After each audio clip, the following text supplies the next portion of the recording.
Frank Flame, an easy-peasy person from Easy-Peasy Island in the middle of the terrific ocean, by Roger Hargreaves and Gray Joliffe. Have you ever heard about the Year of the Dragon? Well, this story is about it. But first, let me introduce you to Frank Flame, the easy-peasy dragon. He lives in Ember Cottage, which is located in Scale Street on Easy-Peasy Island in the middle of the terrific ocean. According to Chinese legend, the dragon represents good luck and prosperity. Frank Flame is a European dragon, but that doesn't stop him from having a year dedicated to him. For you see, the Year of the Dragon is a very important year for him. He likes to think of it as an extended birthday party of sorts. Our story begins with Frank cleaning up his house. You see, according to an ancient Chinese superstition, cleaning up your house is considered good fortune and dust is considered unlucky. Normally this sounds far-fetched, but Frank thought better of it. "Well, now that's how we should all start our new year," he said to no one in particular. He couldn't do all the work alone, though, so he asked some of his friends to help out. Shelley Swish, the easy-peasy river otter, planted some exotic plants in the garden. Warren Waffle, the easy-peasy rabbit, helped out putting up the paper prosperity decorations.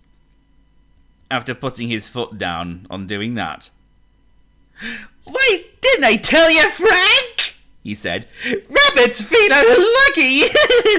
Frank chuckled. "So they are, Warren." Jeffrey Grunt, the easy-peasy giraffe, put up the lanterns. "We're gonna need a lot of good luck with these," he said. When it came to hanging up the Chinese New Year poetry, Tim Tusk, the easy-peasy mammoth, was in charge of putting them up. Except he put them up upside down. "Oh," he said. "That don't look right."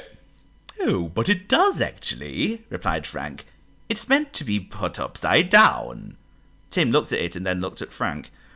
"Well, that would a look, I guess," he replied. And for once he was right. It's also worth mentioning that the Chinese love the colour red.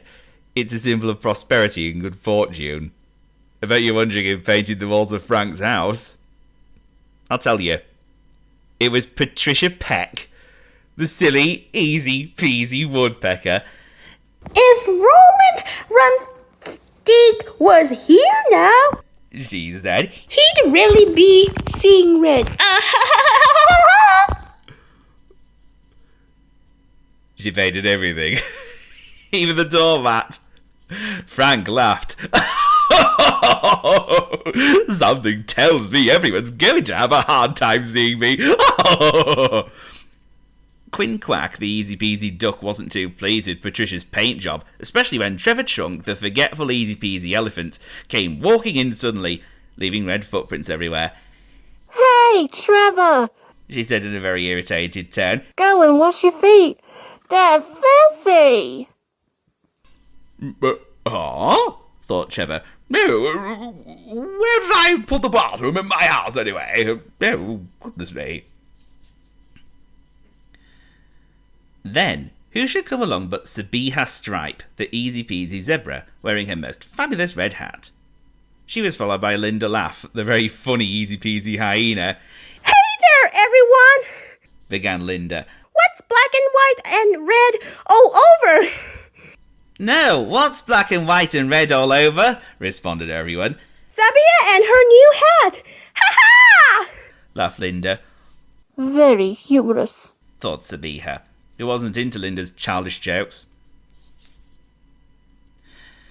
Then it was time for the Chinese New Year feast.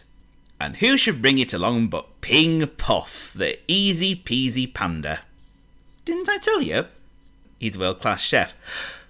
"Pizza helper yourselves, everyone," he said, presenting the mouth-watering dishes to the table. Charlie Oink, the perfectly plump, pink, easy-peasy pig, seized his chopsticks and said, "Oh, don't mind if I do, pig." He ate all the fried rice, spring rolls and other vegetables, and the occasional prawn cracker here and there. Mind you, he wouldn't eat his own kind. That's just wrong. "That were grand, that were," he said after finishing his share. Percy purred, the easy-peasy cat happily tucked into the fish. Yes, that's a catch of the day, he said contentedly. Percy, said Frank, did you know that according to Chinese New Year tradition, you're supposed to leave some of the fish? Percy felt guilty. Oh, I didn't know that, he replied. Well, at least there's more where that came from. Then it was time for the play about how the Chinese zodiac came to be. Sam Squeak, Molly Moo, Goodrat Growl, Warren Waffle, Frank Flame, Hugh Hiss, Harry Hoof, Grandma Bar, Chaz Chatter, Benedict Crowberbatch, Willy Woof and Charlie Oink were cast as the animals of the Chinese zodiac. Mind you, who else could play those roles impeccably?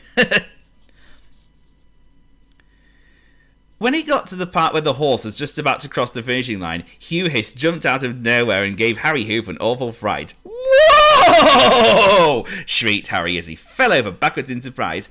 Sorry, Harry, said Hugh. I didn't mean to startle you. Y'all better make sure not to do that again or I'll really be seeing red, boy, grumbled Harry. Oh, I wouldn't worry about that, replied Frank Flame. You'll be lucky all year round.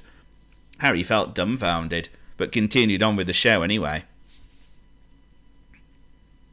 After the play about the Chinese zodiac, it was time for the dragon dance. It was led by, of all people, Benedict Crowberbatch. And because he was a muddled-up rooster,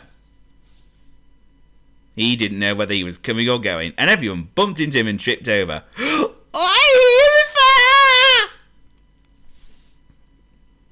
Another Chinese New Year custom is to give out money in a red envelope. Everyone gave each other their red envelopes except for Spencer Strike, the meanest easy-peasy scorpion around. Why should I bother? He grunted.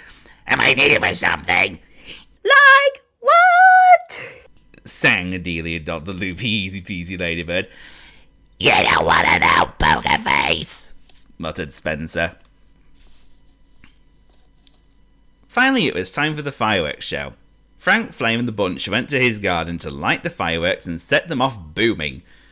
You see, according to the most important Chinese New Year custom of them all, setting off fireworks scares off evil spirits who bring misfortune.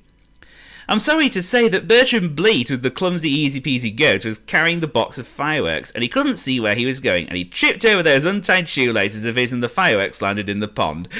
Actual thing, exclaimed Bertram. Everything happens to me! Now, don't you worry, Bertram, reassured Frank. Susie Squawk is the loudest voice out of all of us. She can scare the evil spirits away. Right, Susie? It's true, amigo! Bellowed Susie. I'll just get them off my singing my favourite song, okay? And sing her favourite song she did. Everyone held their ears because of the terrible din. Oh, someone shut that bonnet up!